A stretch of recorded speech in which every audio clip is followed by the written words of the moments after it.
Welcome to a different kind of Christmas story, part 3.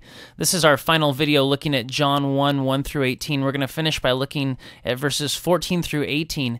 And John's prologue, these first 18 verses of the book of John, have given us a different take on the Christmas story. John has told us about the coming of Jesus, but he's done so by looking at eternity past and showing us where Jesus came from, how his life didn't begin in the manger, but Jesus has existed for all eternity. He was with God the Father because he himself is God.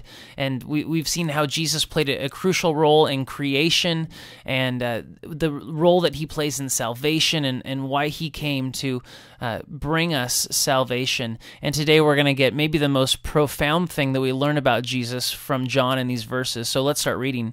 Verse 14 we read, "The Word became flesh and made his dwelling among us. We have seen his glory, the glory of the one and only Son who came from the Father, full of grace and truth."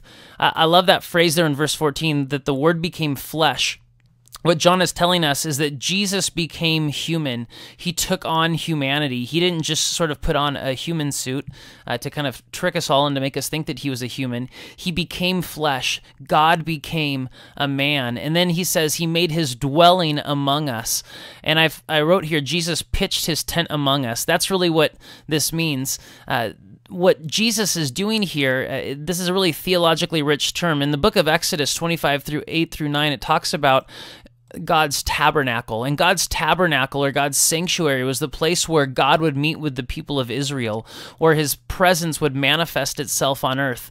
And what Jesus is doing here in verse 14, when it says that he made his dwelling among us, what it means is that Jesus made his tabernacle among us, his tent among us. That just like in the Old Testament, if you wanted to meet with God, you had to go to that special tent. Now to know and to see and to meet with God, you'd look to Jesus because he is the true tabernacle of God.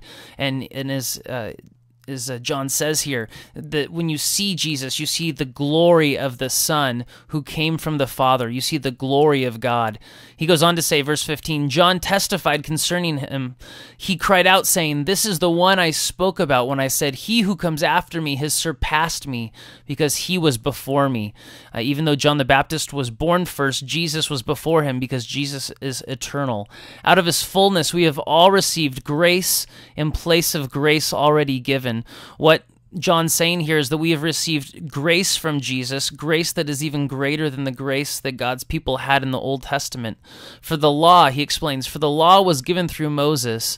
That was gracious, that was good, the law that God gave through Moses. But grace and truth came through Jesus Christ. And then he ends, "No one has ever seen God, but the one and only Son, who is himself God, is in closest relationship with the Father. He has made him known." He ends by making this powerful statement that Jesus is the clearest picture of God. And this was really profound for me when I first really realized just the gravity of this statement, that if you want to know what God is like, then look at Jesus. So many people struggle to figure out who God is, what God's like, what God thinks of them. And the answers to all our questions about God all of them are answered in Jesus Christ. If you want to know how God thinks, what God feels about certain things, how God would act as a human, look to Jesus Christ. And so what I have told people for years now, what I tell myself is, if you want to know God, look at Jesus, because he has made the invisible God known. And that's how John ends his prologue, how he ends his unusual Christmas story. And thanks for going through these videos with me.